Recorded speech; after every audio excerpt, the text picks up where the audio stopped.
G'day guys, you're back with MiracleMAX. Today I'd like to share with you a diagnostic technique that is often forgotten about, the voltage drop test.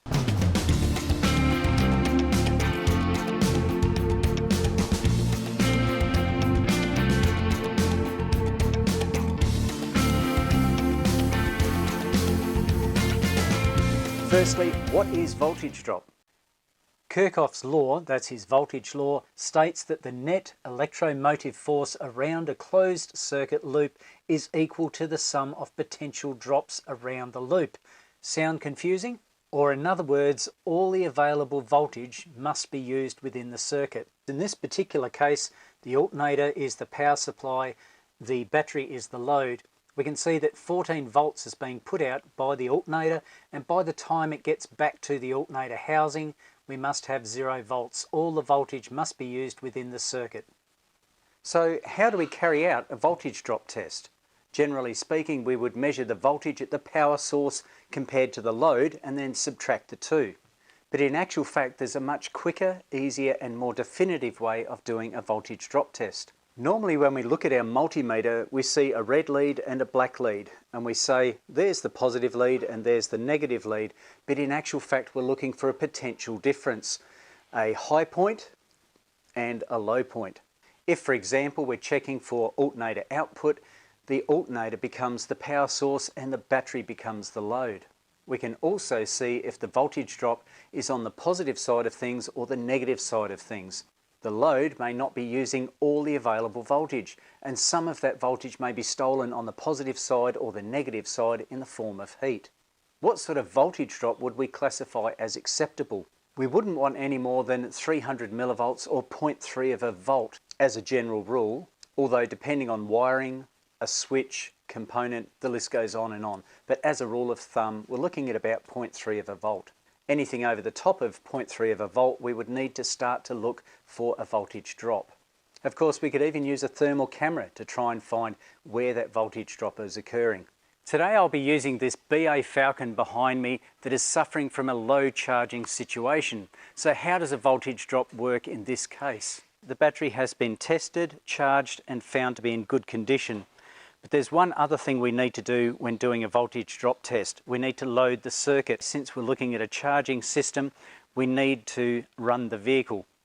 It soon becomes obvious that 11.9 volts is not acceptable. That's not going to charge our battery. Let's now check the output of the alternator. I'm now on the back of the alternator. You can see the red lead from a multimeter is on the output terminal of the alternator, and the negative side of my multimeter is on the body of the alternator itself. So let's start it up and see what sort of reading we get directly off the back of the alternator. Well, that's more like it, 14.58 at the back of the alternator. So why the discrepancy?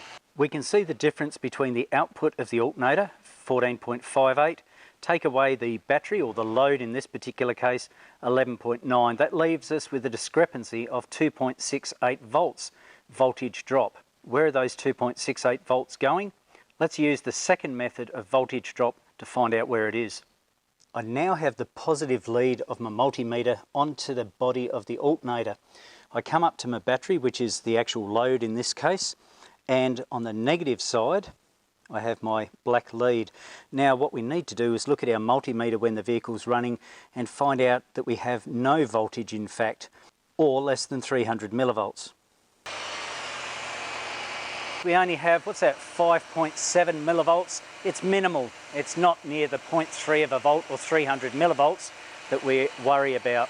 So let's go on the positive side of the charging system. We're now checking the positive side of the charging circuit. So the output wire from my alternator has the positive lead of the multimeter on it. I come back to my battery and the negative side is on my positive terminal of the battery. A little bit confusing. In actual fact, if you hook those leads up backwards, it won't make a scrap of difference. You'll just get a negative reading on your multimeter.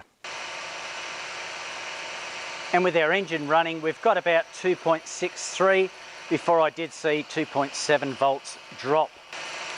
We now have established that the voltage drop is on the positive side of the charging system.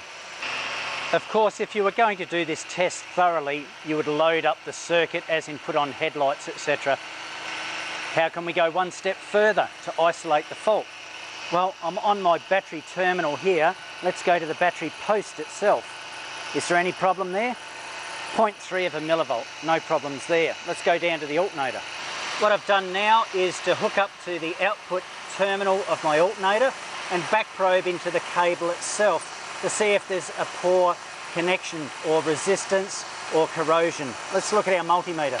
And certainly we have it a little bit higher. It's 117, and that would account for a little bit of a voltage drop, but it's certainly not the 300 millivolts that we're worried about. Of course, one of the simplest ways to see if our diagnosis is correct is simply to bypass that positive lead. We know the fault's in that area, so let's just bypass it. I'm connected to the output of the alternator, so let's just hook up this big jumper cable that I've got onto my positive side of the battery. And there we go, look at that. We're heading back to where we belong, 14.2 volts. So we now have full voltage here instead of a voltage drop. If you are curious about what the actual fault is, if we zoom in there a little bit, I've actually installed a 1 ohm resistor in the output wire going back to the battery, just for testing purposes only. I hope you found this video today helpful, guys, and if you haven't already, please subscribe to the channel, give it a like, feel free to comment down below. Don't forget about that notification bell. You don't want to miss any future videos. So until next time, guys, this is MiracleMAX signing off. I will catch you later.